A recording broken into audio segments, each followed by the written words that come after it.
there's a high probability that each one of you in this room either knows someone who is a survivor of breast cancer, someone who's in the throes of battling it, or someone who's lost their lives to it. I personally know 5 women who have been diagnosed with breast cancer and are now thriving as survivors today. According to an article written in the Journal of Advanced Pharmaceutical Technology and Research, worldwide, breast cancer comprises 10.4% of all cancer incidences among women, making it the second most common type of non-skin cancer and the 5th most common cause of cancerous deaths. Now, even though breast cancer is 100 times more common in women than it is in men, men have a tendency to have a poorer outcome because of delayed diagnosis. So, we can see that one way to lower the numbers of losses of the battle against breast cancer is to detect the cancerous cells in their infancy. So my goal here today is to provide you with information on a key component of something that is helpful to detect early breast cancer in its early stages, and that is the breast self-examination. So examining your own breast should be done monthly, and it is something that can help you familiarize yourself with your breast. Its texture, the skin condition, the size, and then periodic changes that may happen in your breast throughout the years. There are 5 steps to performing the test. The first step being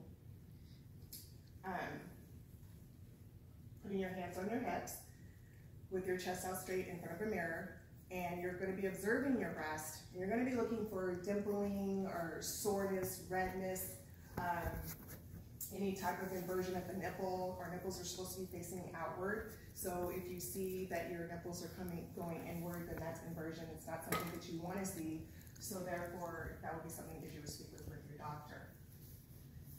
The other, step 2, is that you want to have your arms raised above your head, and you want to go over the same things that you went over with your arms at your waist. You're still looking for the dimpling of the breast and redness or rashes or anything like that in your breast. Step 3, you'll be focusing on your nipples. They're for any leakage. So it could be a watery, milky, yellow fluid or bloody fluid. Again, if you see any of these things, it's something that you will want to report to your physician. Step 4. Step 4 would be done lying down, and you will be using your right hand in order to examine your left breast.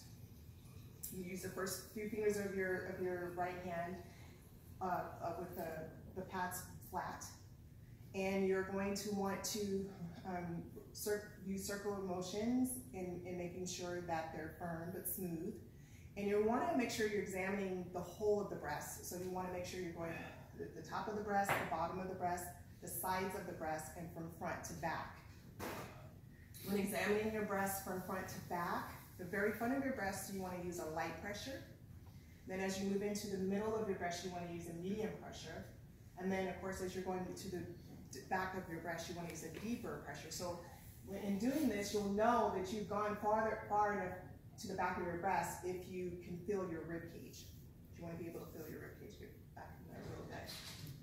So, and then you move on to your 5th step, which is basically the same procedure as step 4, but you want to do that standing up, or you can do it sitting down. You go through the same procedure for that. Breastcancer.org suggests having a journal, making a journal of your monthly examinations where you can write down your results. It helps be a reminder of what you saw the month before. You can go back and look and see if there are small changes where that small change may have progressed. So it's a good idea to have a journal of your examinations. Some suggest that maybe even drawing a small map of your breast, so that in making notes on that as well, it might make it easier for you to visualize what's going on with your breast. So although self-examination of the breast is a great screening, and it's not the only one, and it doesn't detect all types of breast cancer, but there is other screenings such as mammography and ultrasound. And of course, when you make your visit to your doctor examines your breast for your certain appointments, and he may be able to find something that you didn't at home. For mammography, for mammograms, it is an x-ray, basically an x-ray that detects lumps in the breast. It is a screening that is used worldwide to detect breast cancer. Women between the ages of 45 and 55 should definitely have their mammograms done every year. And the women who are 55 and older should have their mammograms done every 2 years. There are some exceptions. If breast cancer runs in your family, your doctor might have you go in at an earlier age to get screening done. Or if in fact during your self-examinations you've gone to the doctor and you do find a lump there that maybe is benign, which means if you have a tumor in your breast but it's not cancerous, you might have to go in for mammogram screenings just to make sure that it doesn't turn malignant, which means cancerous. So those are some exceptions to that.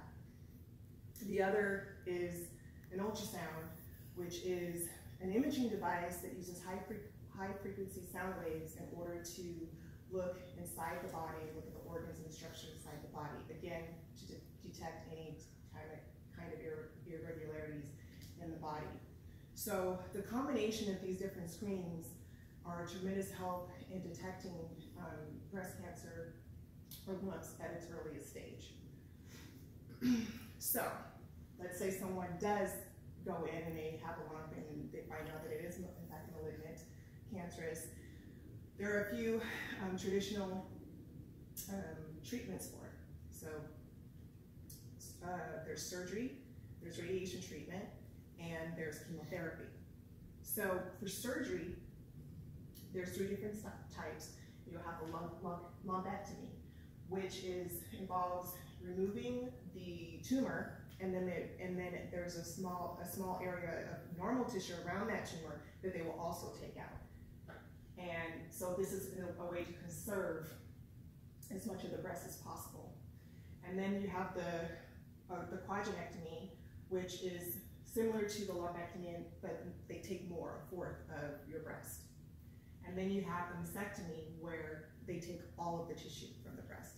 And this would be at your doctor's discretion as far as which one is needed for you. Every type of breast cancer, where it's located in the breast lump, that is different.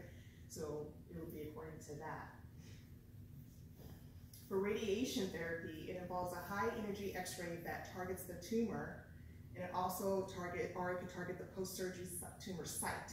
So with that, if you have a tumor and you decide to forego surgery, and you go to radiation and it targets that tumor. Or some women will have surgery, they'll have a lumpectomy, let's say, and then they'll have the radiation therapy on top of that would target that area where the lump was removed.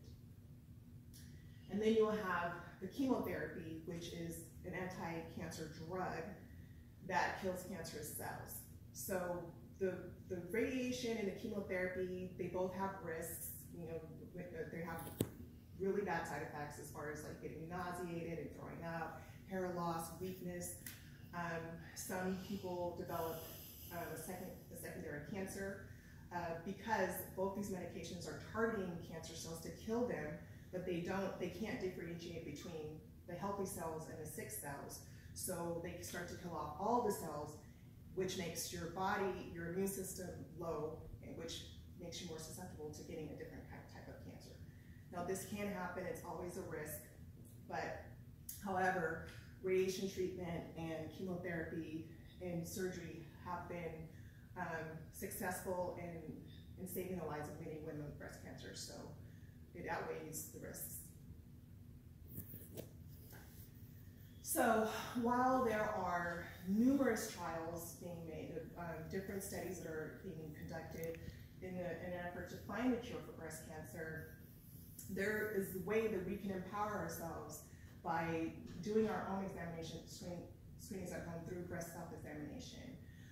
it can go a long way in making a difference in your battle with breast cancer if you find that you or someone that you love becomes affected by the disease. So today I've provided you with some basic information on breast cancer as far as the treatment, as far as different screening methods, and so forth and so on. However, there's so much more information about breast cancer out there. I have provided a few websites. You also can talk to your doctor about any questions. There's a lot of information on breastcancer.org, the national breastcancer.org, and breast360.org.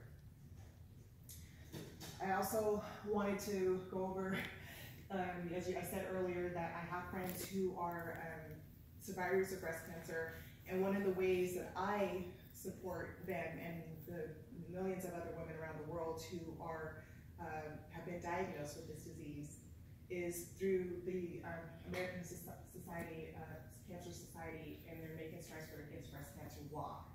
As you can see from the video that I showed you earlier, it's a great way to support the many women who are going through breast cancer at this moment, who have gone through it and are survivors, and it's a great way to celebrate the lives of those who have lost the battle. This year, the walk is on Sunday, October 14th. I do plan on being a part of, I am registered to be in that walk. I encourage you to be a part of those people who are coming alongside these women and men who are battling breast cancer, who are supporting their loved ones by either going online at makingstrides.com and donating, or I have a site on Facebook where you can go online and donate to my walk. I really appreciate all of you guys coming out and listening to my speech, and I appreciate it and thank you. Yay.